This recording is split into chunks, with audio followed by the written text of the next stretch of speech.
Good afternoon. Thanks for taking the time to attend our annual State of the City and County Luncheon presented by Northside Hospital. We've partnered with Fetch Your News, and this program will be streamed live on their site and available on their website and on the Chamber's Facebook and YouTube channels next week. First, I'd like to ask Sheriff Stacy Gerard to lead us in prayer and the Pledge of Allegiance. Thank you, Rob.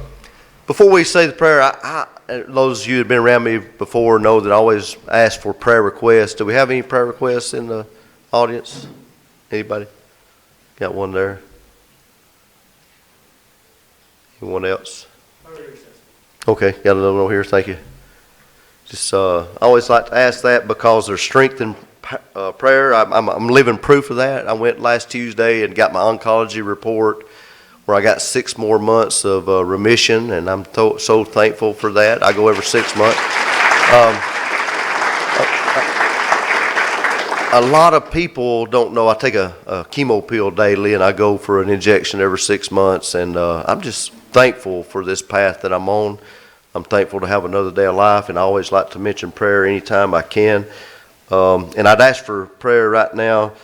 We've had quite a few things that's happened in this community over the last month that's been very devastating, and I hate it.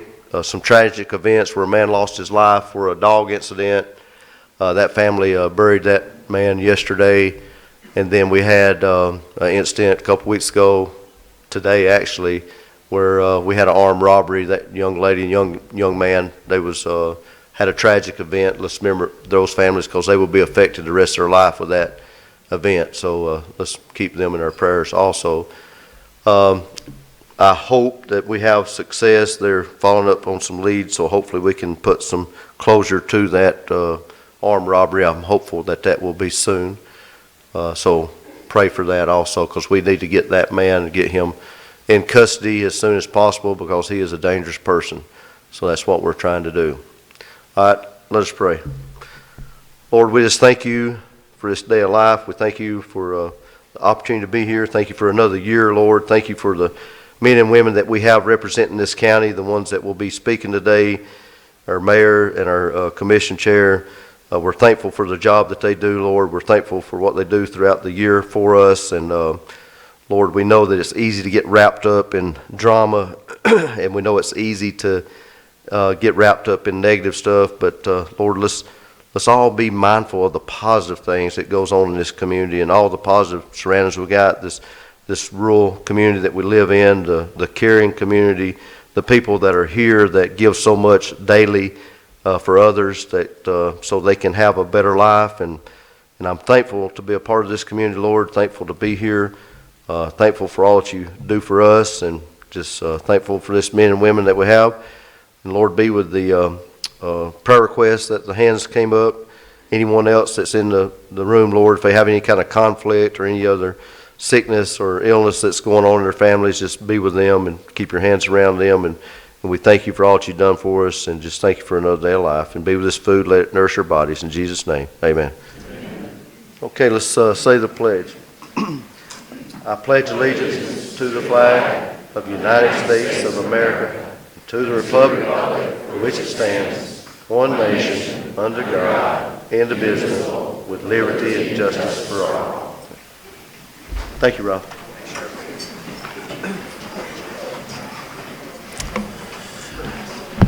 The Dahlonega-Lumpkin County Chamber of Commerce mission is to increase prosperity, attract visitors, advocate for all businesses, and develop leaders to promote the welfare of our community.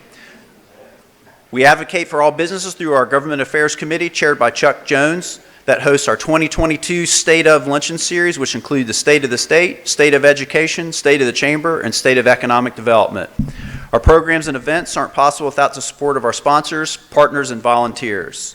We'll now hear from our sponsors. Our presenting sponsor is Northside Hospital. I don't think Kathy was able to join us today, but we appreciate their support. Our gold sponsor is Truist Bank. Chuck, would you like to say some words about Truist?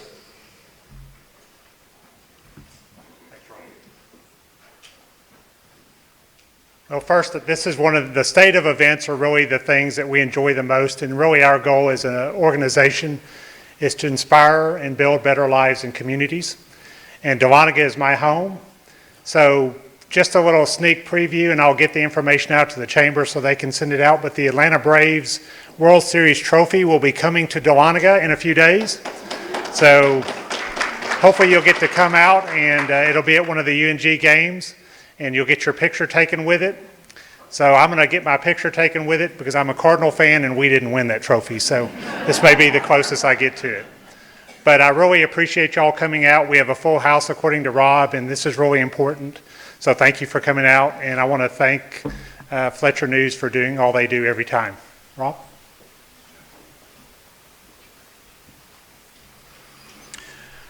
Our silver sponsors are Northeast Georgia Health System and Kinetic by Windstream.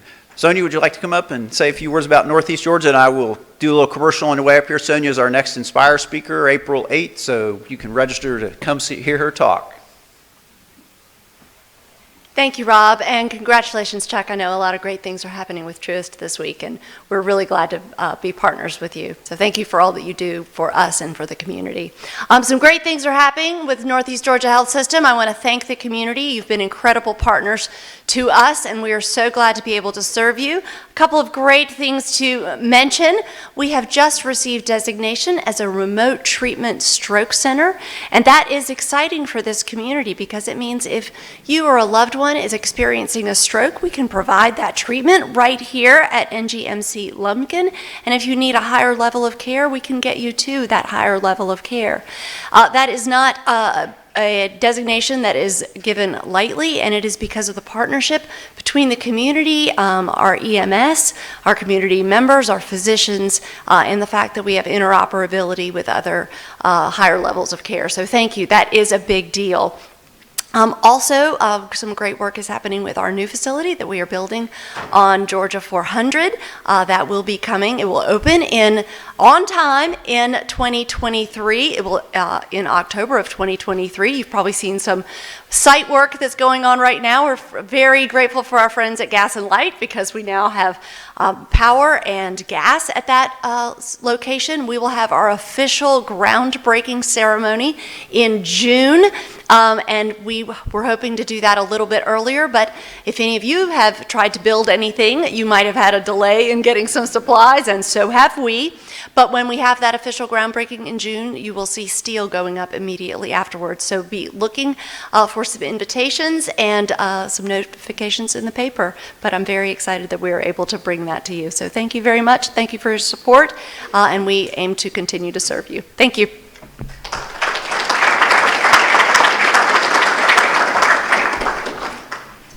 Michael, would you like to come up and say a few words about Kinetic by Windstream?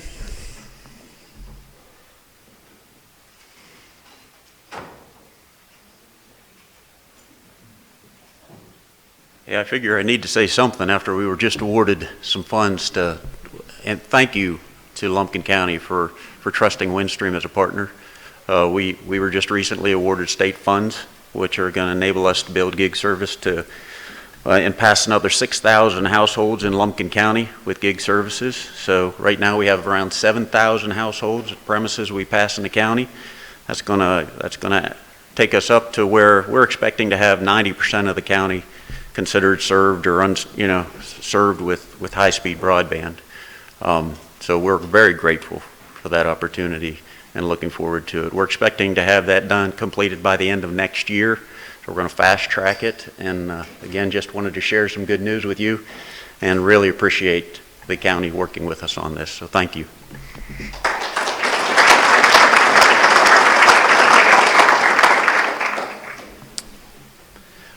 Our bronze sponsors are the Tumbling House and Vineyard, Jackson EMC, and Nick Gardner State Farm Office. Zach, would you come up and tell us a little bit about the Tumbling House and Vineyard? Thank you. Let me just hear you guys give a clap or a holler or a whistle if you love living and working in Dahlonega-Lumpkin County as much as we do. This is a really special place. My name is Zach Tumbling. Most of you know me as an attorney in town. I've planted my flag here, started my practice, and essentially I help families navigate difficult situations all throughout Northeast Georgia. But here recently, my wife and I have got into the ranks of grape farming, and we have established a small vineyard in the middle of downtown Dahlonega that we call Tumbling House and Vineyard. And so I'm proud to say I've now joined the ranks of Jefferson and Talmadge, and now Tumbling as farmer lawyers, and it's been a real reward for me. This is a really special project to us that we established to promote the Dahlonega wine scene, which is one of the major economic drivers of our county. We are not a winery. We will not be making wine for commercial sale. This is our family vintage that we'll barrel up and use for ourselves and our friends and our guests. But we do aim to use the property to facilitate small events to showcase and promote downtown Dahlonega and better advance our economic health. We enjoy working with the City Council, County Commission, to advance policies through our Governmental Affairs Committee that Rob and Chuck and the rest of us on that committee really enjoy establishing and promoting in downtown Dahlonega. Y'all, thank you so much.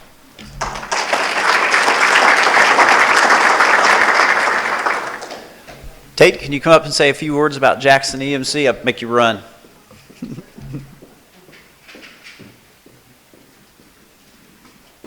Good afternoon, everyone. It's hard to follow my good friend Zach over there. Very good public speaker. I think that's probably why he's a lawyer as well.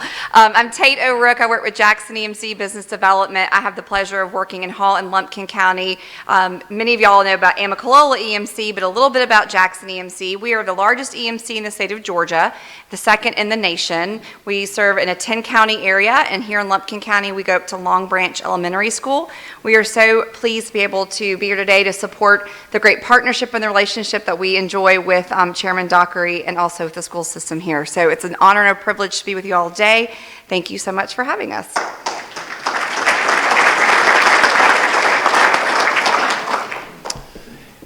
And last but not least, Nick Gardner with State Farm. My good friend Nick.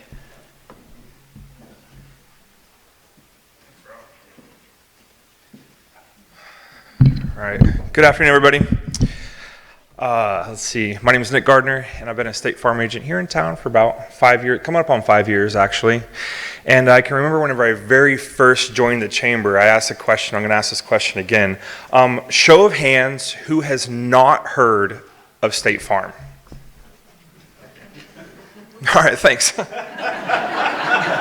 Just kidding. I'm a local agent here in town. Obviously, the name does carry some brand recognition, and I'm happy to be here in town and champion that brand. And I will tell you, if none of you have reviewed your policies, there are a couple things to take note of. Everything is increasing, so it's a good idea to review those policies every now and then, and your insurance is only as good as your agent. Thank you.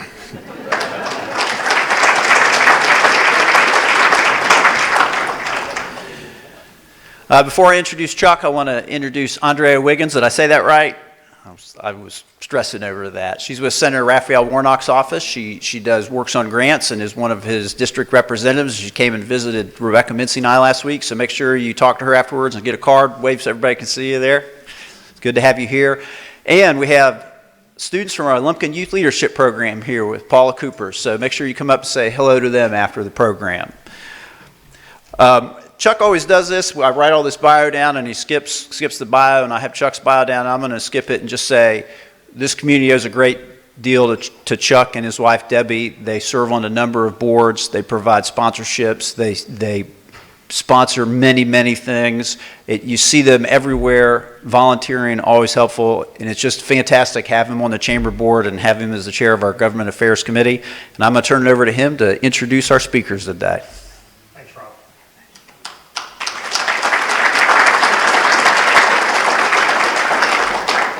Well, I'm going to deviate from some of Chris's stuff. I want to introduce Chris Dockery, who's the chairman of our Board of Commissioners. First, I want to congratulate him. We were talking before the event started. His daughter Lindsay made the Chancellors List, which I told Chris the only list I was on in college was not the Chancellors List. So we're not comparing GPA.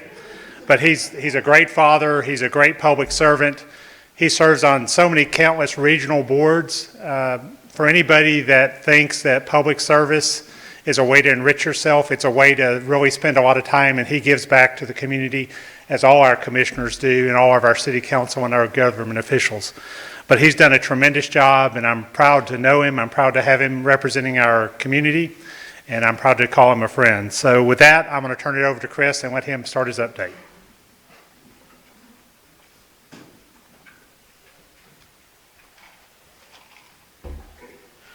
Thank you, Chuck. Chuck had mentioned that my daughter made the Chancellor's List. That's basically the same thing as the President's List up at Western Carolina. So in support of her, we went up there Tuesday night. Anybody that attended our commission meeting that noticed my absence, it was because I thought that her recognition was a higher priority. So I went up there, and the chancellor spoke to the audience there, and she just did such a brilliant job. I was so impressed. She was very well spoken. She had eye contact. She looked around the room. I guess you notice those kind of things, you know, when you try to speak in public. But it was like everything was scripted, but she never looked down at her paper. And I had the opportunity to turn around and glance at the back of the room, and there wasn't a teleprompter. But there were two little pieces of plexiglass right here that I thought had something to do with COVID. I've never seen that before.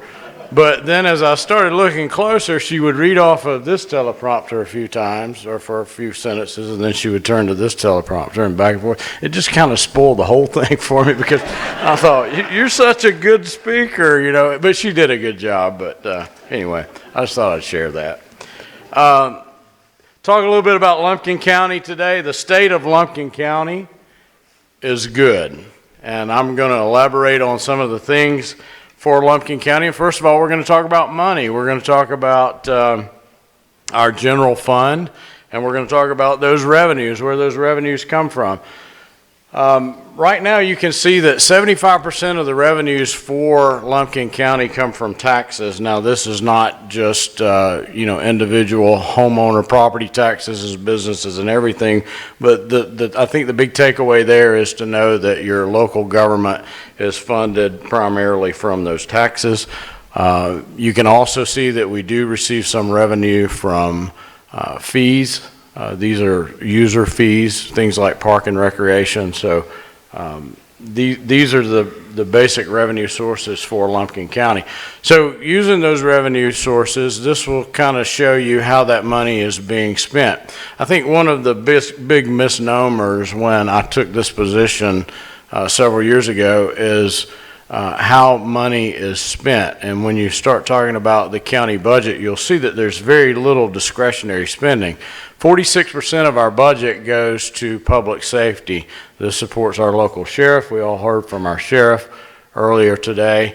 That's a big operation. He has almost half of the employees for Lumpkin County that work under him in the sheriff's office. And then when you take that 46% and you add what it takes to support our Enota Judicial Circuit, you'll see that that's over 50% of the budget. When you look at this little pie chart right here, you see 21% is general government. That's the things that you normally think about when you think about a county government, the tax assessor, the tax commissioner, and those things. But you also see that, and we'll talk a little bit later about the public works, that's 7%, or a very small piece of that pie actually goes to public works. I'm actually proud of that. We're going to talk about that a little bit later on, how that works. And then when you see less than 1% for development, I also want to address that, because I know if you're looking at this chart in the crowd, you're saying we should be spending more. We should certainly be spending more on development and our road infrastructure in Lumpkin County. So we'll talk about that just a little more in depth. Next slide. What did I do, Rob? There we go. So the next slide, we're going to talk about our special purpose local option sales tax. So this is funds that are separate from our general fund. These are not derived, of course, from your property taxes, but from 1 cent or 1 penny sales tax. So these are the SPLOS that we've just completed is a 2014 SPLOS. This is a list of the projects that you can see there. A couple things I want to point out. If you look at economic development, there was $500,000 on this SPLOS for economic development. And then you also see $500,000 for the water authority improvements as well. To me, those numbers are low. When you're thinking about a special purpose tax to promote or to help a community, those are things that you really need to be spending the money on, things that are going to create future development in your community. So this was a 2014 SPLOS. This is the SPLOS that we're currently under now is the 2020 SPLOST, and if you'll notice, the economic development went from $500,000 to $2 million. And then also your water and sewer, under the Water Authority, went from $500,000 to $4 million. Now, the reason we did that is we anticipate the growth. We heard good things about our hospital that we're glad is part of our community, and the designation that they have as a stroke center. That's not just for Lumpkin County, that's for the whole North Georgia area. So as that pulls people to our community, there's a need to be prepared for that growth, for that to be able to sustain that growth. So we look there for the economic development and the Water Authority to make sure that they have the funds necessary. So we were able to leverage grant money. So this is not just pure money that's derived from the community, but we use this to leverage other sources of fund. We heard from Windstream earlier. We were able to partner with them to get some money to help with broadband in Lumpkin County, and that's the way we were able to do it. We put a little skin in the game. Windstream put the most skin in the game, and then we also got the state to participate with that, and then also those funds came down from the federal government as well. So another tax that I want to talk about is a 1-cent sales tax that was passed a couple years ago. This is the Transportation Special Purpose Local Option Sales Tax.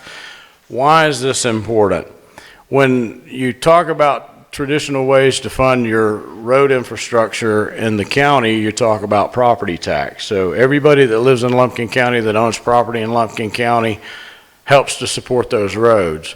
But we're not the only ones that use that road. We're a tourism-based community, so we want everybody to have the opportunity to participate. We want everybody that enjoys our roads to have an opportunity to help us support those roads.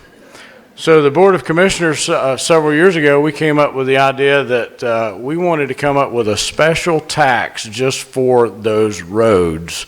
And what we pledged to do as a board is we wanted to take the $685,000 that was built into our general fund out of our general fund and replace it with a sales tax. So we were able to do that. We partnered with the city of Dahlonega. We put a transportation special purpose local option sales tax on the ballot.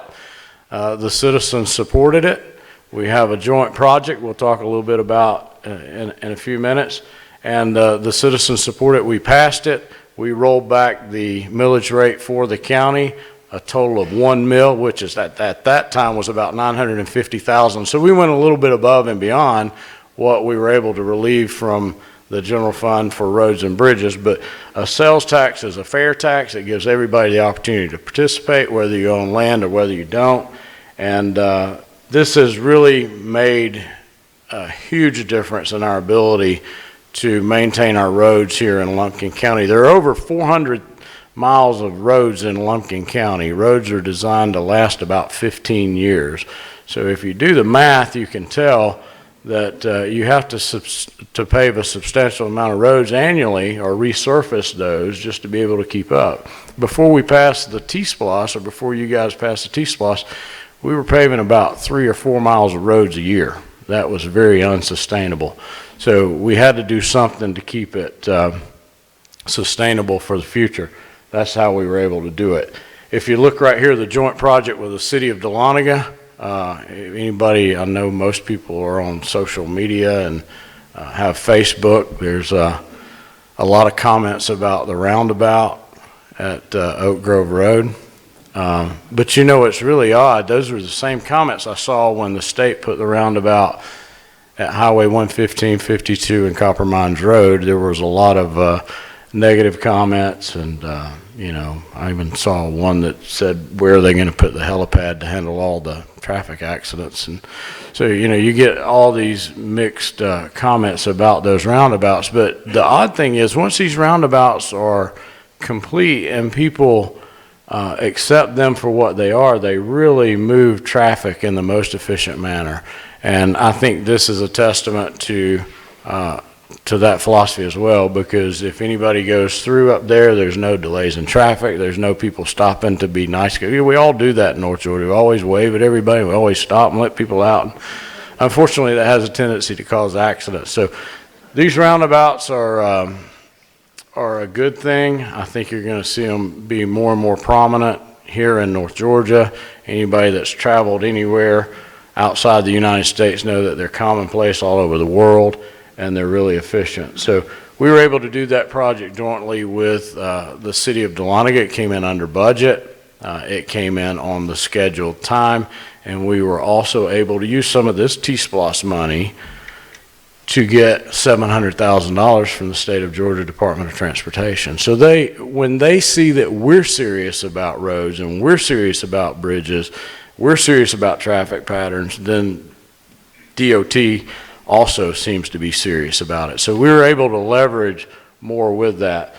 We've also, I know a lot of you live in the city, some of you live in the county. During the last ice storm, my phone rang, not because I got a tree down here, or I got a tree down there. It was more, man, your road crew guys are doing an excellent job. They are on top of everything, and I just want to tell you we appreciate that. Those are the comments that we like to hear, and I attribute that a lot to not only the employees that we have, but the ability that we have as a Board of Commissioners, as a community, to give them the tools that they need to do their jobs more efficiently. And you can thank the funding from the Transportation Special Purpose Local Option Sales Tax for being able to give them those tools that they need. Again, there's some of the projects that we do with our transportation SPLOST. And then we've also done a lot of safety improvements. If you've been on any of the county roads where the shoulders have been widened, last summer, everywhere I went, the yellow line and the white lines would almost blind me at night because they were so bright. But isn't it nice to be able to drive on a road where you can see where you're going, and it just creates so much safety. So those are some of the things that we look to continue to do. Some of the 2022 projects that we have here, you can see the Pine Tree Morrison Moore intersection and road improvements. That's a project within the city. The Lumpkin County Board of Education and School System decided to build the elementary school on the old Pine Tree site. So in the spirit of cooperation and community effort, we certainly help them with some of that road work out there. So that's one of the things that we look to do. That is underway. You can see the 14.2 miles that are resurfaced in 2022, and you can see the funding sources there. One of the things that you see on there, the last bullet point, is the widening of Little Mountain Road. There's been a lot of development out in that area, which increases traffic flow. And if everybody's thinking about the four-wheeler park, that's part of it, but there's also housing that's going like gangbusters out there. There are people that are building subdivisions, and those subdivisions create more traffic. People have a tendency to find those little back roads to get them where they want to go quicker, and that's fine, but then that creates a need to improve those roads as well. So those are some of the things we're doing. Let's talk about how we determine what roads we're going to improve and what roads we're not. It's not who knows Chris Dockery, Rhett Stringer, or Jeff Moran. It's not who makes the most phone calls. If you feel like you live on a county road and that county road needs to be addressed, you can certainly call and let us know, and we want to look at that. But what we do on an annual basis is we go through and we do what we call score the roads. We have a certified individual that we contract with that rides the county roads. They count the amount of traffic. They take into consideration the amount of traffic. They take into consideration what type of road is it. Is it an arterial road, or is it more of a residential road? And they put all of this in a formula. They take the condition of the asphalt, how bad is the asphalt? Is it just one place? Is it multiple places? And they put all this into a formula, and then they will score that road. And based on the score of that road, they rate those roads. And then we take the roads that score, I guess you could say, the worst, and we try to prioritize those to address those roads based on those needs. So that's how we get those roads and determine which ones we're going to address when. This is a picture of the roundabout. We're still waiting on the lighting to come in. That's the last part of that roundabout. And I know Northeast Georgia mentioned the the availability of material, that's the same thing we ran into with the roundabout. We're waiting on these light poles to come in, and that whole intersection will have those nice lights so you can see at night. So I'll just do that to make sure y'all are awake. Does anybody notice I cut it off? Fire and EMS, that's certainly a big part of our community. Lumpkin County also provides fire and EMS services for the city of Dahlonega. We do have a service delivery agreement, so they help to compensate us for some of the cost of those services. And currently now we have 10 fire stations. So we have pretty good coverage of the county. You know, I don't think that it would be possible to build enough fire stations to cover the county 100%. I mean, that's just part of living in a rural area, but we do have 10. Our fire chief, EMS director has determined that they think that we need 11. We've known this for several years. We're currently looking at areas where we can locate a fire station to maybe serve that particular area. That's around the Ben Higgins area. So, you know, I think once we get that 11th fire station, that will pretty well give us adequate coverage everywhere that we need in Lumpkin County. This is important. I see Nick back there shaking his head. Shake it real hard, Nick. Yeah, that's kind of what he was doing, enough to catch my attention. But, you know, this is not just important from a safety perspective, but also the perspective of cost of your homeowner's insurance. So, you know, we think about those things. So when we build these fire stations, you know, we think about how it affects the most number of households. So we try to strategically put those in place. And then we have 4 fully staffed fire stations, and then the Frogtown station is staffed almost all the time, but if there's not enough staff to staff the others, then that's the one they pull from. Frogtown station was strategically put in that area because it covers the northern end of the county around Blood Mountain. That's where we have a lot of the motorcycle accidents. People come up there, it seems, in the spring and the fall, and it's just a long way from town all the way to the top of Blood Mountain. So that station was strategically located there. So they staff it as their data shows them that they need to staff that station. This is some of the equipment. I'm not going to go over all of this equipment, but we certainly have probably some of the best equipment that we've had in a long time, to include a ladder truck that we bought a couple years ago. And we were able to do that because the city of Dahlonega also helps us with those fire services. So they help to participate as part of a service delivery agreement to help us with those fire services, and that helped us to be able to fund that ladder truck. Capital projects, how many people have been to the new library? I just think that's the most amazing building. I love that building, and I think it's something that this community really, really needed. We had so outgrown our old library, and it's a building that I'm certainly proud of. You know, there's opportunity to use computers, to get on computers, check out books, check out things for different activities. It's certainly a benefit to Lumpkin County. There are tutor rooms, there's computer labs.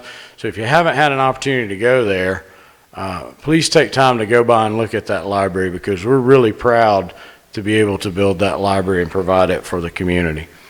The Kelly building, this is our old library. We know that there's going to be growth in Lumpkin County, and we know that we have to grow in a smart way. But what we want to be able to do is we want to be able to facilitate that growth and provide a service as a county government that we can be proud of. So what we did as the Board of Commissioners is we came up with the idea to create a centralized location for planning and development. We named it in honor of Stan Kelly, who recently retired as our county manager. But you can go to this building, the Kelly building, and everything you need for development is located under one roof. Your planning director's there, your environmental health department's there, your fire marshal's there, economic development's located in that building. So it's kind of a one-stop shop. So you're not running the gauntlet to find out what you need. Oh, you got to go over here and see this department, and, oh, my son, you haven't done this yet, so you need to go see this department. That's frustrating, and it's a turnoff for people that are willing and interested in investing in our community. So we want to streamline that process, and that's what the Kelly Building for Planning and Development has helped us to do. Talk a little bit about the Aquatic Center. Boy, that thing's all over the board, isn't it? I'll tell you, and it is all over the board. It's frustrating because if you remember when we built the library, we did away with the county pool. And you can say, well, that county pool was a good pool. Why did you do away with it? It was a money pit. And I see Doug Sherrill back there. Doug was on the board, and he can tell you annually, I mean, we were spending, and these commissioners will tell you too, we were spending $65,000, $70,000 to patch that thing up to make it last for another season. So we knew that it had outlived its usefulness. When the Justice Center was built here, just right in front of this building, part of that master plan was for the library to be there, and the infrastructure was put in for that library at the same time. So everything was in place for that library to be there. So that was the overall plan from the beginning. So when we took the pool out, where are we going to put a pool? So, I love the spirit of cooperation and to get everybody in the community involved. So, I really thought it would be great if we could have one big pool that served the needs of the entire community. So I thought about the university, I thought about the school system, the city. A lot of cities have city pools. We don't have one here in Dahlonega. But I thought, why don't we get the whole community together and see if we can do something just a little bit better than just a recreational pool to drop kids off at the summertime. So we met several times, and then the Cottrells got really excited about it, and everybody had their input. Everybody had input. Everybody said, well, we need this, we'd like to have that. And I mean, this thing just grew and grew and grew exponentially, didn't it, Sharon? I mean, it was really nice. And those renderings, I mean, man, they did a good job with those things. I mean, it's just like eye candy. You look at that and you get mesmerized by it. And then reality hit. What we had thought would cost around $19 million all of a sudden was $27 million. And anybody that has built lately Jim, you can tell that, you're a builder. That's where we ended up. So the Board of Commissioners, Rhett and Jeff, are here with us today. We all sat around and said, we think this is irresponsible to spend that kind of money to build an aquatic center when it's more of a want than a need for the community. So we look at our community partners. None of them have any resources available to help us financially with this. So now you say, where are you at as far as the aquatic center? We've got a couple choices. So we went back to the architect. We went back to the general contractor, and we said, look, here's our budget. We're going to have to make the design fit the budget instead of making the budget fit the design. So we're in the process now of trying to scale that thing back to get it where we can afford it and still meet the expectations of the community. So that's our first option. If we're not able to do that, then we're going to drop back. I feel like the county's responsibility is to provide a facility for recreational swimming. So we'll drop back as a county and we'll look at doing a recreational pool, maybe in the same location of the elementary school if that works out. If not, then the county has several other options to locate a recreational pool for swimming. So hopefully that helps you know the latest as it relates to the aquatic center. It's unfortunate that things have gone up in cost the way that they have, but at the end of the day, I think we need to be responsible stewards of the taxpayers' money. And to spend $27 million on an aquatic center, in my opinion, and I think I can speak for our entire board, is just not being responsible. So we're going to look at those options. Hopefully we can know more by March of what direction we're going to go. And then the last thing I want to talk about on here is the animal shelter.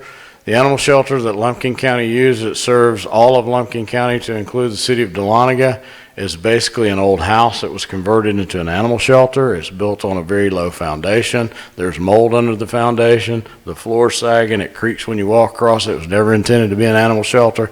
It sits on 1 acre of land. It has a septic system. The septic system is maxed out. There's no room to expand it. I mean, I can keep going if we need to.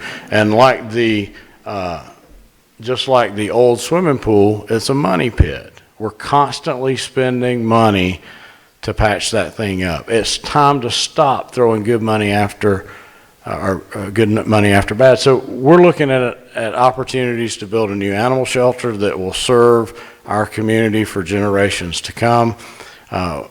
Wayne does an excellent job with our animal shelter. It is a kill shelter. We try not to euthanize any animals unless absolutely necessary, if they're vicious, if they're sick. And we have a very robust adoption program. I, at my house, have a 3-legged dog that came from that animal shelter. Love him to death. His name's Bosco. And there's opportunities to really go down there and volunteer. If you're looking for a pet, you can find some great animals down there to take home with you. So we certainly promote the adoption of those animals. We also provide services such as rabies clinics and things of that nature. So we're exploring those opportunities and locations to build an animal shelter, but that's on the very near horizon for our community. Talked again a little bit about the new library, and then that just kind of leads me, I don't have a slide, but it just kind of leads me to the last couple of points that I wanted to mention. First off, I want to recognize my fellow commissioners, Rhett Stringer, if you'll raise your hand, everybody knows Rhett, and then also Jeff Moran, who is here with me today, and we have our county manager, Mr. Alan Hours. He's a pretty short guy, he's hard to see sometimes. So I know he wouldn't mind me making that comment. So also one of the things we do that we started a couple years ago is Lumpkin 101. Anybody in the room heard of Lumpkin 101? So who's participated in Lumpkin 101? Was it worth your time? We're in the class now. Are you enjoying it? You learn a lot? Thank you. And what this is a program where you can learn about your local government. So you can sign up for that. We do it annually. You meet once a month over how many months, Alan? You remember? So once a week for 12 weeks.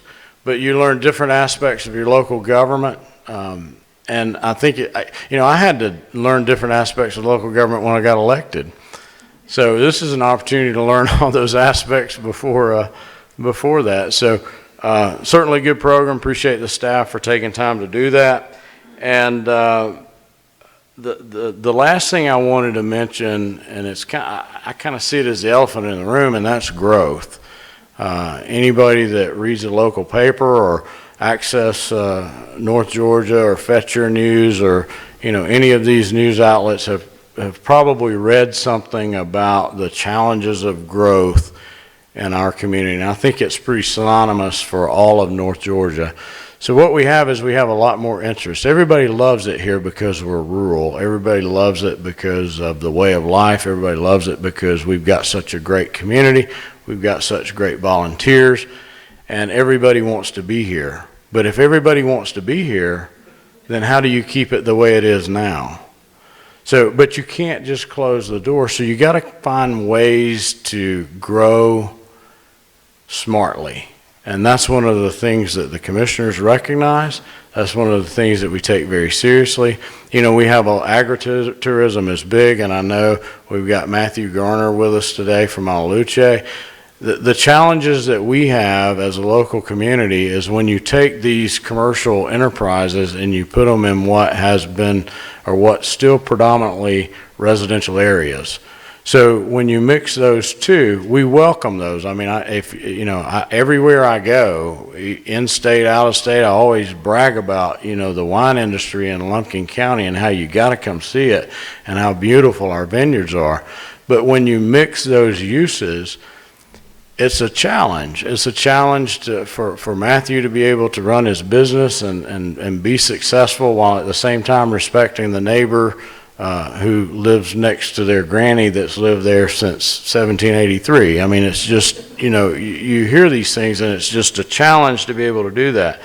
So one of the things the commissioners is currently doing is we put a moratorium on any commercial development in agriculture areas, rural areas of Lumpkin County, because we want to go back and just take a little pause and look at those regulations to make sure that they really reflect what not only we as commissioners, but what the community expects in those areas. So we're currently in that process. If anybody has any input, we certainly welcome it. We've had a couple public hearings as we go through the process, and we certainly talk about it at our monthly meetings. So we encourage you to attend those and give us your input, because that's important. That's what guides us. So again, it's truly an honor to serve in this position. It's a position that I certainly do not take lightly.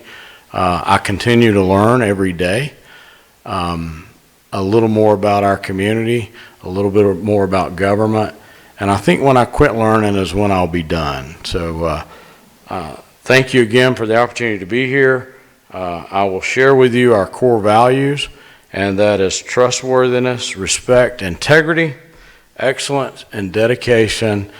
And in my mind, and hopefully in yours, that describes completely our local government in Lumpkin County. Thank you so much for listening to me today.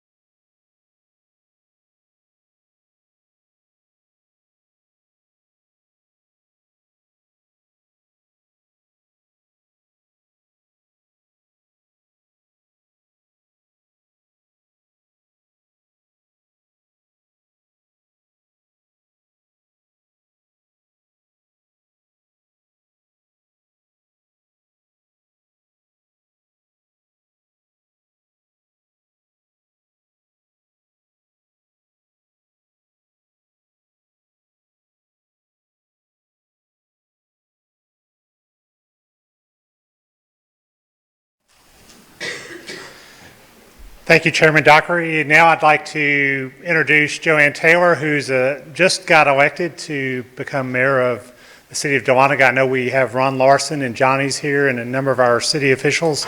So we have a great community of leaders, and they do a great job. A little trivia about Joanne: she's the one of 10 in her family. And I'll throw something out that I didn't tell her about before this started. The only time I've ever been asked to endorse a candidate wasn't for me. It was she wanted my dog in a picture. So take that for whatever that's worth.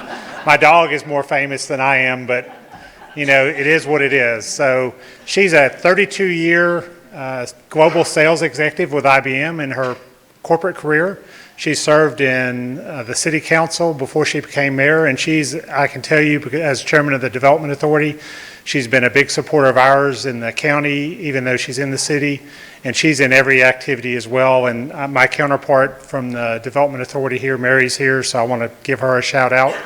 But we really are very fortunate to have some great leaders in the community, both at the city level and at the county level. So with Joanne, it's all yours.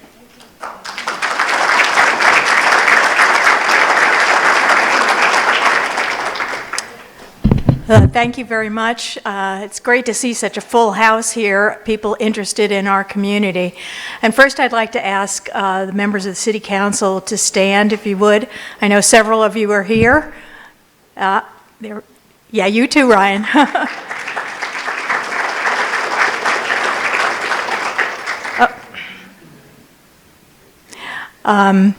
And then I'd also like to acknowledge the hard work of our city staff, several of whom are here.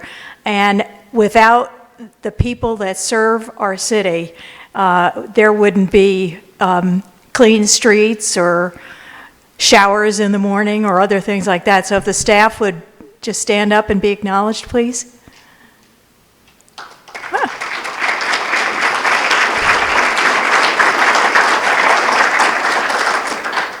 Okay, first I wanted to talk about Dahlonega. Historically, it is the county seat for Lumpkin County, so that makes us great partners. And it is a historical hub for commerce and government. And as you can see from the slide, it's grown a little bit out from its original half-mile radius circle, and there have been acquisitions over the year, annexations, I should say. One of the important things about Dahlonega, and one that gives me such great pleasure, is everywhere you go, when you say you're from Dahlonega, people are like, "Oh, I love Dahlonega." Nobody says there's no parking. They just say, "I love Dahlonega."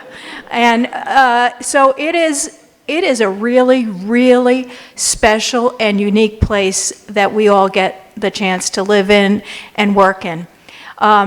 We've got a prestigious university, which is sometimes a challenge, but is a great, great asset to our community. And if you haven't been out to the new observatory, you need to make a trip out there. It's no charge and it is fascinating.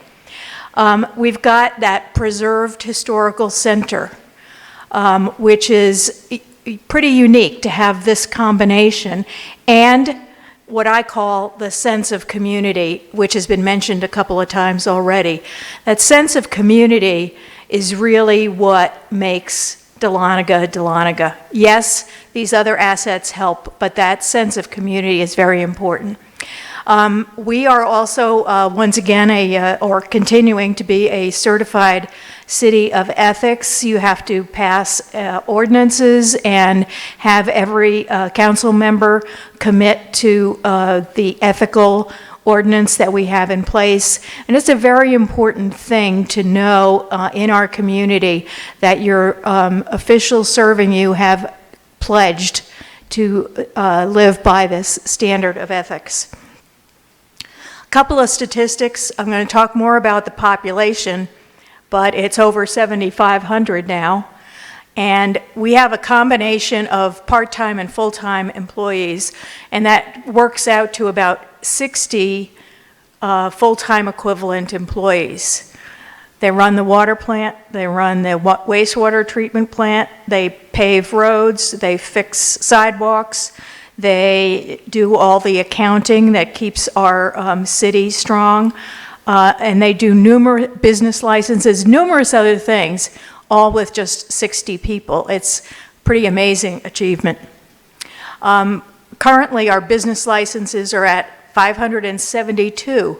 So there's a target for you, Rob. But so they 572 brick and mortar businesses in the city of Dahlonega, which is pretty impressive. I want to talk about the population change and tell you how to read this chart. If you start over at the right-hand side, that's the city of Dahlonega and its growth. In the 2020 census, it shows we grew as a city 43.8%, or basically 44%, which is a tremendous amount of growth and a theme that we will be working closely with our county colleagues on.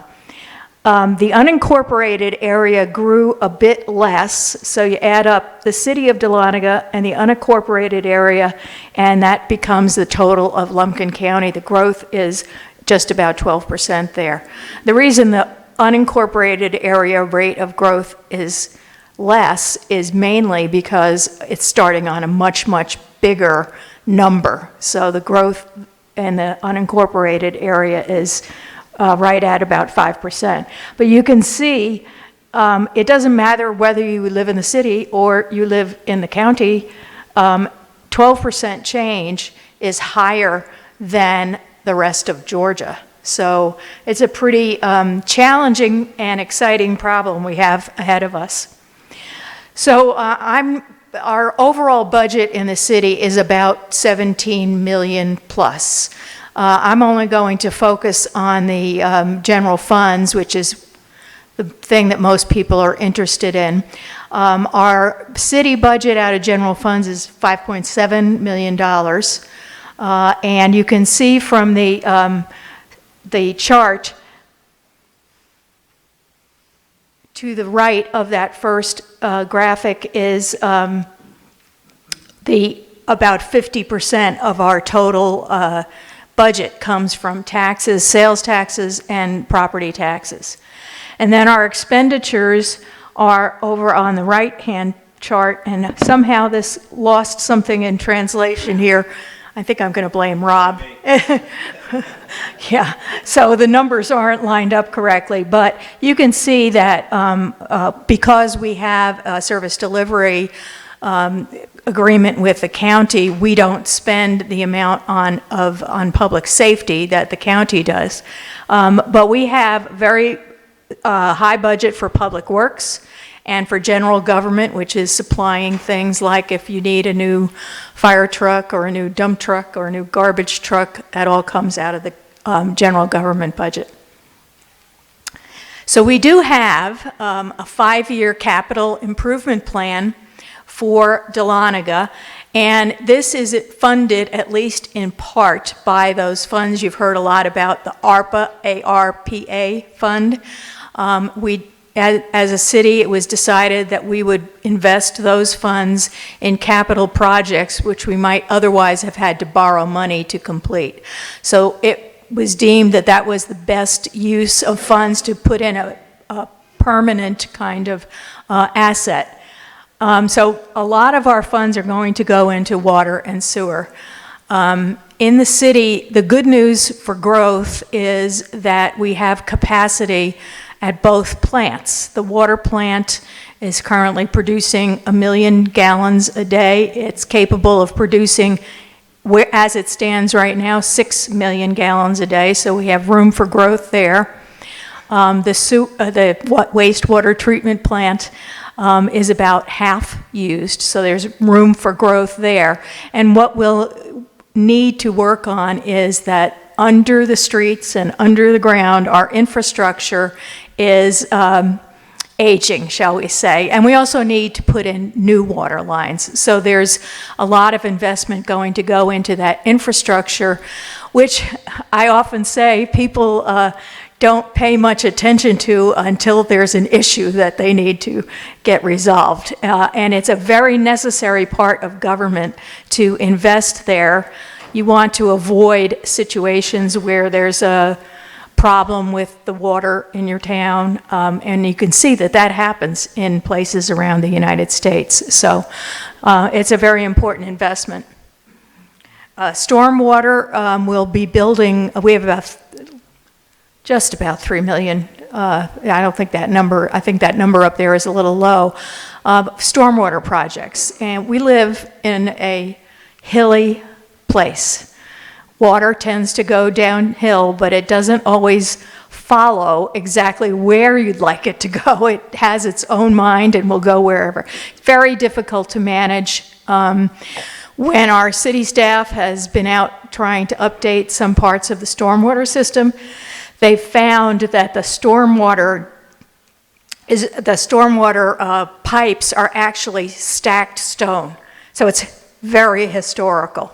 And a lot of that really needs to be worked on. So the good news is our city is very, very financially stable. A couple of things I'll mention along with this slide is that we've achieved and maintained a Standard & Poor bond rating of A, which helps us all because you can then borrow money at a lower rate. So it's a very important thing to maintain. All of our audits have been clean. So the combination of having clean audits and a good Standard & Poor rating makes us a more attractive place for investors. I said up here about the productivity increases. We a couple of years ago implemented a brand new set of financial software, which was replacing a 1985 vintage set of individual applications, which caused a lot of rework on the part of our city staff.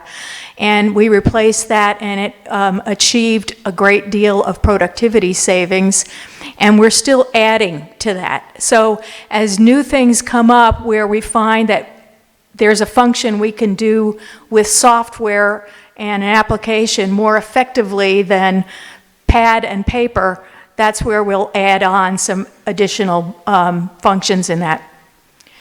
So the productivity increases are part of the reason why we've been able to reduce the millage rate in the city over the last 6 years.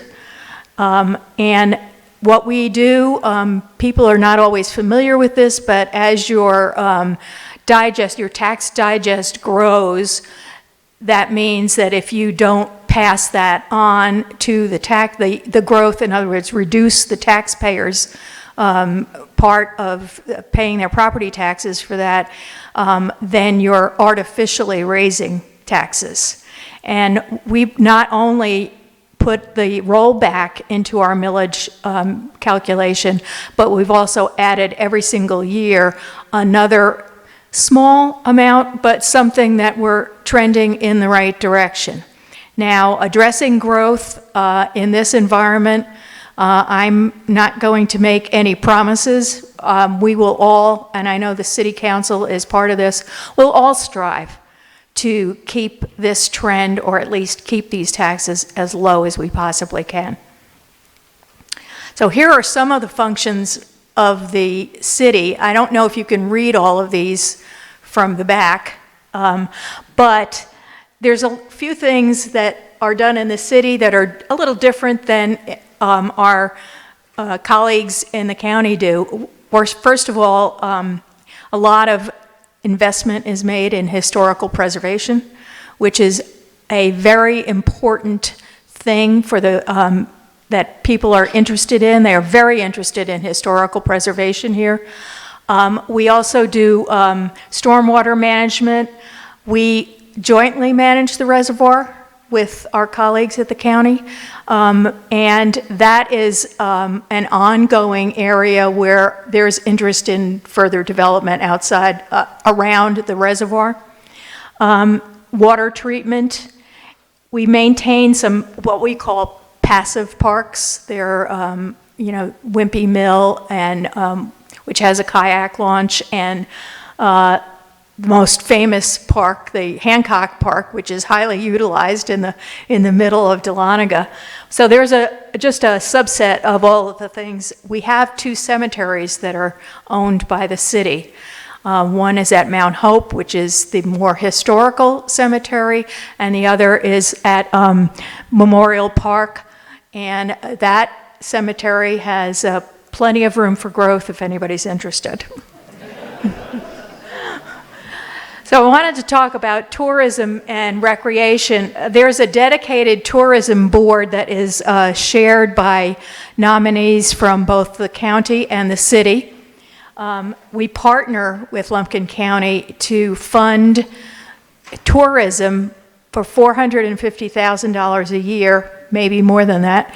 And the object of it is to promote our area and continue to grow our tourism business to the extent that we can. And I'll show you some pictures in a minute that will give you an idea of where the challenges with that might be. We are working on rebranding what has been known as the DDA, Main Street, Dahlonega, et cetera, to something named Downtown Dahlonega, which will cover all the functions of the Downtown Development Authority and Main Street. That is in the works, and hopefully you'll see something on that shortly.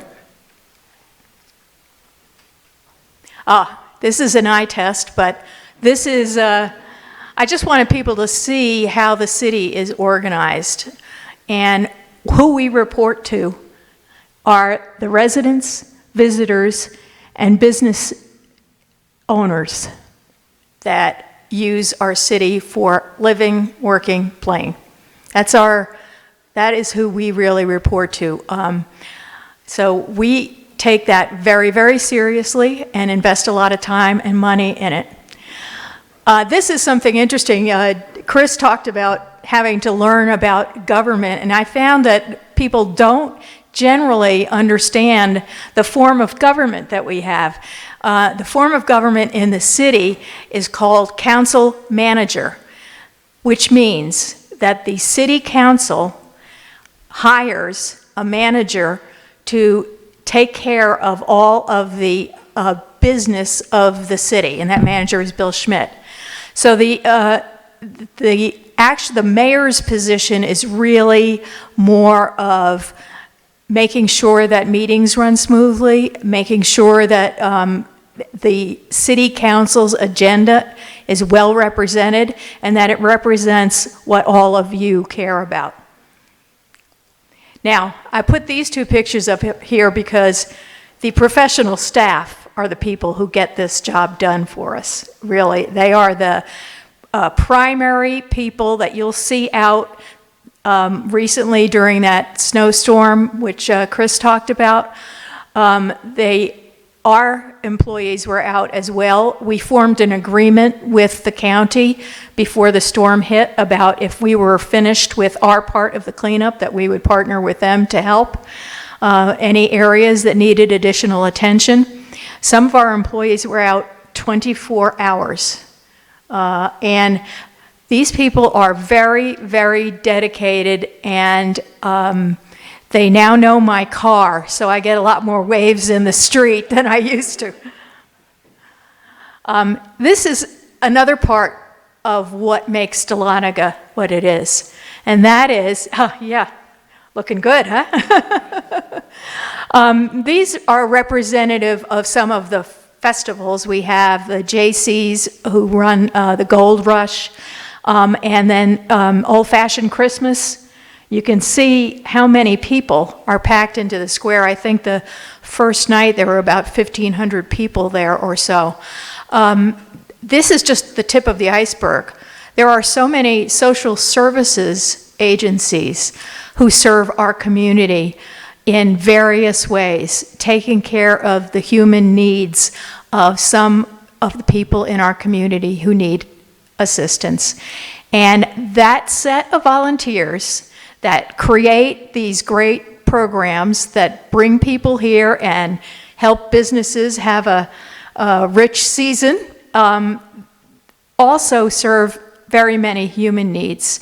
We have a free clinic. We have Family Connection that helps kids in the schools who come to school often without shoes, without jackets, you know. So there is a great spirit of volunteerism and caring for one another in our community, which is just amazing. Okay, Rob, you really messed up my slides for me. Yeah, okay. The first thing, this is what the city council is focused on. And the first thing up there you'll see is continue addressing growth and preservation. We need to be prepared. We don't have control over every single corridor approach to Dahlonega, and we all know that with growth, 60 is going to become even narrower. So that's a very important focus for the city council. Another thing that's top of mind for the city council is housing and zoning. Housing is a challenge not only in Dahlonega, but in many, many, many places across our country. The availability of affordable housing is an extreme problem in many places, not just here. What can we do about it? Well, we'll be focusing on housing at our upcoming city retreat. That'll be one of the main things that we work on. We can offer some assistance in this area by considering our zoning. If we want to have multifamily apartment buildings, for example, which would allow our workforce to live and work in Dahlonega, then we need to be very, very careful about where they are placed and that we are preserving what we know of as our town. Okay, not even I can read this now. Oh, streamlining business. Just as as Chris mentioned, they've put all of their business-facing personnel in one building, which is very helpful.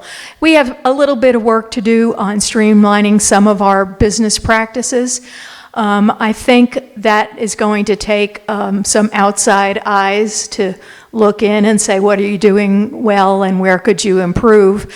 So I don't expect that to be something that will be addressed in the very near future, but certainly coming up soon. Well, okay, recycling. I can't read the middle one. Recycling is an issue that we all are going to have to deal with. If it was easy, it would already be done. That's all I can say. It ain't easy, and it's very hard to figure out how to do it economically. We all, I think most of us, share the sense that we want to keep as much out of our landfills as possible, because our landfills will become filled up. But the question of how to handle it with the issues that both the city and the county face is challenging, and I think that'll be a subject we'll talk about at some point in a joint meeting. Always updating and improving infrastructure. It's very necessary that our bridges are maintained, that our roads are maintained, etc. So that's another focus of the City Council. And the last one is, I put it there for me. I think beautification of our corridors, and I'm so glad we have some city corridor corridor guidelines in place, is really important. Part of the way that you know you're in the country is because there's trees, there's woods. It's not all, street lights and nothing else. And so it's very important to focus on that and as we grow. It's going to be a challenge. So this is just my sentiment about here. Ultimately, for all of us, we have challenges, there is no doubt. And we have things that we need to figure out how to do.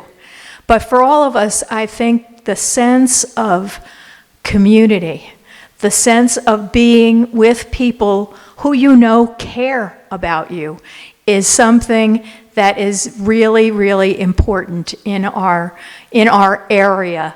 And I think I've shown in my slides, the volunteerism here is essential to that. Having prudent government is essential to that. And as you can see, there's a rainbow over the square. Hopefully we'll find some gold at the end of it. So I just want to say thank you so much for the opportunity to represent Dahlonega. I really I appreciate and take very seriously the role. And if I can ever help, or any of our city council members can help, or our city manager, all our numbers are online at the city website, along with any forms you might need to fill out. So thank you very much for your attention today. I really appreciate it.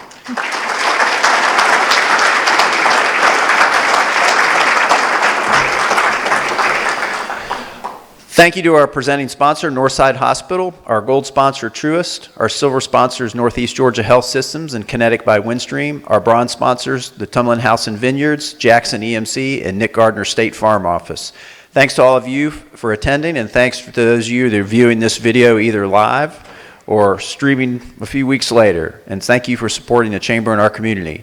And on behalf of the Dahlonega-Lumpkin County Chamber of Commerce Board of Directors, I would like to thank Chairman Chris Dockery and Mayor Joanne Taylor for their leadership of Lumpkin County and Dahlonega. Thank you. Have a good day.